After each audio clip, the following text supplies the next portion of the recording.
This is a global emergency broadcast. Multiple cities are reporting coordinated attacks from unidentified alien craft. Citizens are urged to remain calm, stay indoors, and follow instructions from local civil authorities. This transmission will continue. All right, people, listen up. This is an urgent debriefing. We've got our hands on a critical piece of enemy code, codenamed Operation KOTLIN SHIELD.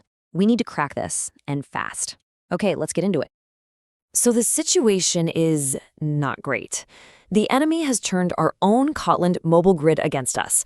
Our command networks are completely down, and comms are a total mess. If we're going to fight back, we have to understand the very protocols they're taking apart. The real problem here? It's simple. Our command structure is in shambles. But there's good news. The solution is right here in front of us, inside this Operation KOTLIN SHIELD data package. It's basically a blueprint for taking back control. So first things first, we have to get our communication channels back online, securely, predictably. And in the world of Kotlin, the way we do that is by defining really clear interfaces. Think of them as our new rules of engagement. So what is an interface, really? Well, in code, it's a contract. It's a list of things a class has to be able to do. For our mission, it's like a standard military comms protocol. I don't care if you're a satellite in orbit or a command bunker deep underground. If you use this protocol, we know exactly what you can do and how to talk to you. And this is where things get messy. Take a look. Both our satellite control and our ground command have a function called engageTarget.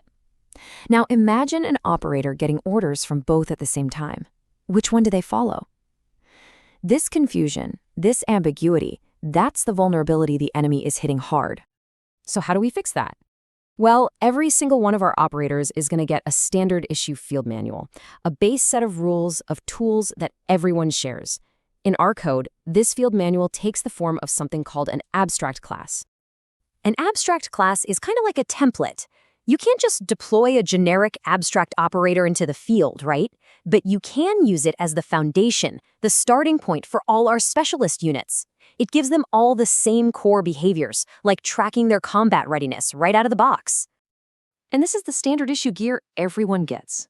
Every single operator built from this template automatically has the ability to report its readiness to analyze a threat.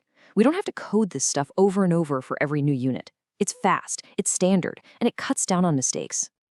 And now, let's meet our secret weapon, CommanderRex. Rex is special. His unique gift is the ability to take those two conflicting commands, one from satellite, one from the ground, and merge them into one single brilliant strategy. Here's the blueprint. You can see the CommanderRex class starts with our defense operator abstract class, so it gets all that standard gear. But then it also implements two different interfaces, satellite control and ground command. This is what we call multiple inheritance. Rex is listening on multiple channels, which is incredibly powerful, but it's also what creates that conflict we have to solve. And this is where Kotlin itself steps in to save the day. The compiler is like a super vigilant officer. It sees that both of those command channels have an engageTarget function, and it immediately throws a flag. It literally forces us to come up with a clear plan, instead of just letting things descend into chaos. So what's the plan? Well, it's brilliant. CommanderRex doesn't just pick one command over the other. No, he's smarter than that. He acknowledges the conflict, and then he combines them. As you can see, first he executes the satellite command. Then he immediately follows up with the ground command. The result? A perfectly synchronized joint strike. The secret sauce that makes this all work is this little piece of syntax right here, the qualified supercall. In programming, super just means parent. By adding the interface main in those angle brackets, we're being incredibly specific. We're telling Rex, hey, run the engageTarget version from satellite control. Now, run the one from ground command. Total control, zero ambiguity. All right, enough talk. Series one thing, but let's see how this thing performs under pressure. We are running a live simulation right now. CommanderRex is about to engage an enemy command node. Let's watch. Okay, first we bring our operator, codename Eagle1, online. He reports in 100% readiness, then we get an incoming threat, and he's ordered to analyze it. And boom, check the logs. Just what we expected. Reports in at 100%. After he analyzes the threat, his readiness takes a small, calculated hit. All the basic systems from that abstract class are working perfectly.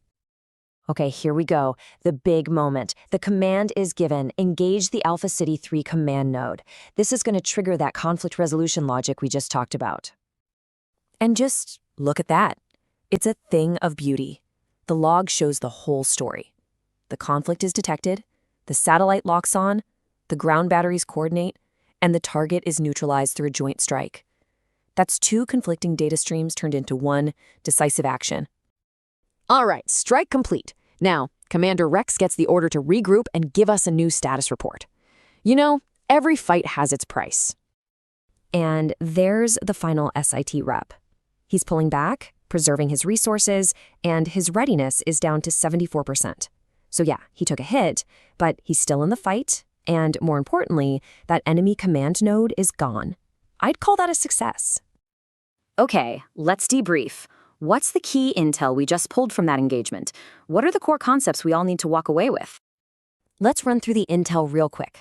First, multiple interface inheritance. That's how CommanderRex followed protocols from both satellite and ground command. Second, conflict resolution.